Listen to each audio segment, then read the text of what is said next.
AP ముఖ్యమంత్రి చంద్రబాబు పింఛన్దారులకు బహిరంగ లేఖ రాశారు. ప్రజల ఆశలు ఆకాంక్షలు నెరవేర్చడమే తమ ప్రభుత్వ ప్రధాన కర్తవ్యమని పేర్కొన్నారు. ప్రజలకు అండగా నిలుస్తూ సంక్షేమం చూసే ప్రజా ప్రభుత్వం ఏర్పాటైందని, మేనిఫెస్టోలో చెప్పినట్లు పింఛన్ను ఒకేసారి 1000 రూపాయలు పెంచి 4000 రూపాయలు ఇస్తున్నట్లు చంద్రబాబు చెప్పారు. దివ్యాంగుల పింఛన్ను 3000 నుంచి 6000 రూపాయలకు పెంచి ఇస్తున్నందుకు సంతోషంగా ఉందని, ఇంటి వద్దే జూలై 1న పింఛన్లు పంపిణీ చేస్తామన్నారు. ఏపీకి ఆర్థిక సమస్యలు ఉన్నా ప్రజా సంక్షేమం కోసం తొలి రోజు నుంచే నిర్ణయాలు తీసుకుంటున్నామన్నారు. పింఛన్ పెంపు వల్ల ప్రభుత్వంపై నెలకు అదనంగా 819 కోట్ల రూపాయల భారం పడనుంది. గత సర్కార్ పెన్షన్ల విషయంలో ప్రజలను ఎంతో క్షోభ పెట్టిందన్నారు.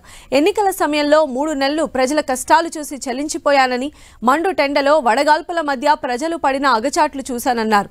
అందుకే ఏప్రిల్ నుంచే పింఛన్ పెంపును వర్తింపచేస్తున్నామని మాట ఇచ్చానని, అందుకే ఏప్రిల్, మే, జూన్ నెలలకు పెంపును వర్తింపచేసి ప్రజలకు రాసిన లేఖలో చంద్రబాబు చెప్పారు.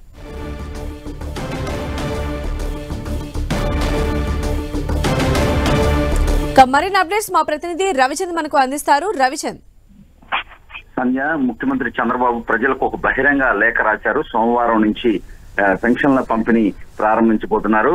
ఈ ప్రభుత్వం వచ్చిన తర్వాత మొదటిసారి పెన్షన్ల పంపిణీ కార్యక్రమాన్ని అట్టహాసంగా చేయబోతున్నారు. ఎందుకంటే 4000కి పెన్షన్లు పెంచారు. అదేవిధంగా చూసుకుంటే గత 3 నెలల నుంచి కూడా ఏరియర్స్ కూడా కలిపి మొత్తం 7000 కూడా ఒక పండగ వాతావరణంలో సోమవారం నుంచి పంపిణీ చేయాలని రాష్ట్ర ప్రభుత్వం నిర్ణయించింది.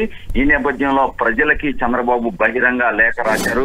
గత 3 నెలలుగా ఈ కోడ్ అమల్లో ఉన్న కాలంలో ప్రజలను ఏ విధంగా ఇబ్బంది పెట్టారు, ఇంటి దగ్గర డబ్బులు ఇవ్వకుండా, పెన్షన్ డబ్బులు ఇవ్వకుండా కార్యాలయాలు తిప్పించుకున్నారు, బ్యాంకు చుట్టూ తిప్పించుకున్నారు, అనేక మంది చనిపోయారు.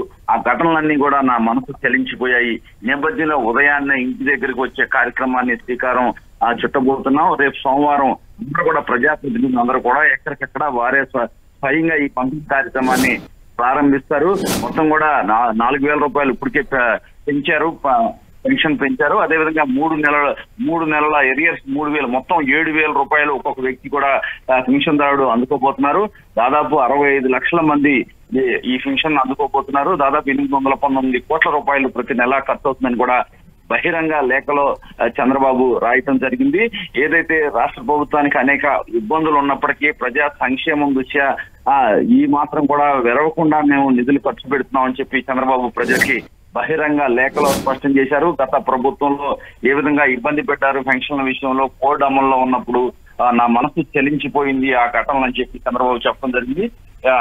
నుంచి ప్రశాంతంగా ఏదైతే పేద ప్రజలు తమ పెన్షన్లు తీసుకునే ప్రజా భద్రత నా బాధ్యత, ప్రజలు సంతోషంగా ఆరోగ్యంగా ఉండాలని కోరుకుంటున్నాను, ఎప్పుడు మంచి చేసే ప్రభుత్వాన్ని ఆశీర్వదించమని కోరుకుంటున్నానని చంద్రబాబు తన లేఖని ముగించారు.